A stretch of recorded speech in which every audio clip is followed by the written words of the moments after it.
So what's going on in the hedgerow? It's middle of March, and I was walking along, and you might think walking along, you think, oh, it's just tons of leaves and bits of grass, but actually there's more than you realise going on just there in front of you. So I'm going to point out some of the plants, and here we've got Cleavers, an absolutely amazing plant, and you can see here, oh, it actually came out of my hand. That's how shallow rooting it is. So this is a fantastic plant for using to cleanse out your system. It's very, very good for just reviving everything after the winter. See, it's got a square stem, and there are little hairs underneath the leaves. So it's very much good for the waterways inside your body. When you crush this, the liquid that comes out is really, really good for your skin.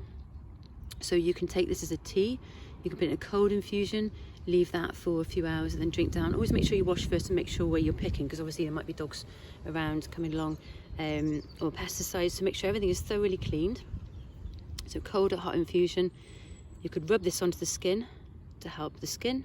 It will help a sluggish liver and revive everything there. And you see there,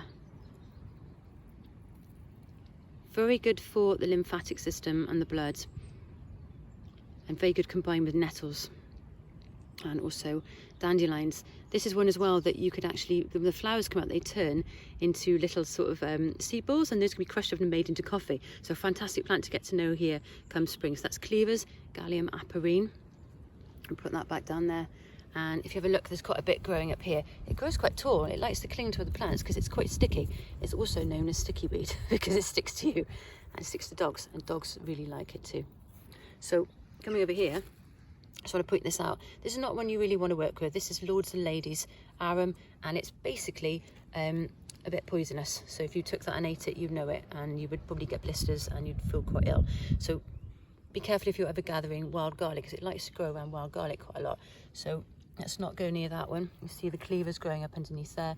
But also, next to it, underneath the old leaves, is this plantain. This is Ribwort Plantain. You see these sort of ribs on the back there? So this grows quite tall leaves, and there's another one which is sort of greater plantain. They grow more round leaves. The flowers will come up as well. This is one you could eat. I forgot to say you can actually eat Cleavers, but it's usually good to boil them up first. You can eat plantain, put it in a salad. Nice to get the young leaves. It's really amazing for when you have a bite, like a bee sting, an insect bite, like an ant bite, because it takes out the heat and inflammation. It will if you make a poultice. So get these leaves. You see a little bit more growing up there now. Take the leaves, you make it into poultice. It will take out the inflammation, take away the pain, and will also draw out an infection. It's quite incredible. It's very good for eating and taking in tea because it helps to aid the digestion, and it's anti-inflammatory. So it's good for IBS and also nervous tension.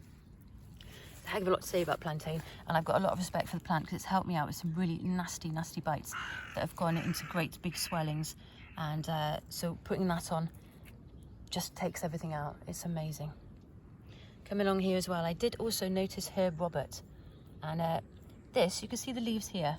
They look a bit like those of the carrot family, and obviously you want to avoid some of those. You've got to be careful. Some are very good for you and some are obviously very dangerous, and you just got to be careful that you're not eating the wrong thing. So this is edible, Herb Robert, and you see like a red stem that's quite hairy. So you'll see pink flowers coming out about April. They're not quite out yet.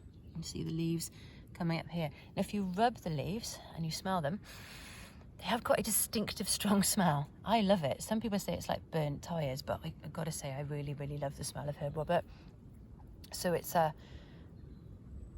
fantastic plant for just the blood, building up the immune system. It helps to draw radiation out of the soil and out of the body. So if you were going through radiotherapy, a great one to put maybe in a foot bath, just to help your whole system. It's geranium robertianum. It's quite a mouthful.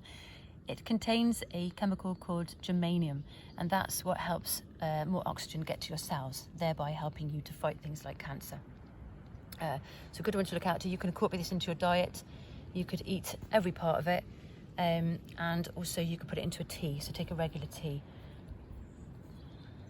So we've got Herb Robert, Cleavers, gorgeous, and the plantain's just coming up there, and one to avoid arum. All amazing.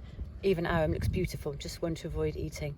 But yeah, fantastic. Get to know your hedgerow, get to know what's growing, give respect. Don't just keep pulling everything up because you want to eat it. You know, respect what's going on here in the hedgerow as well.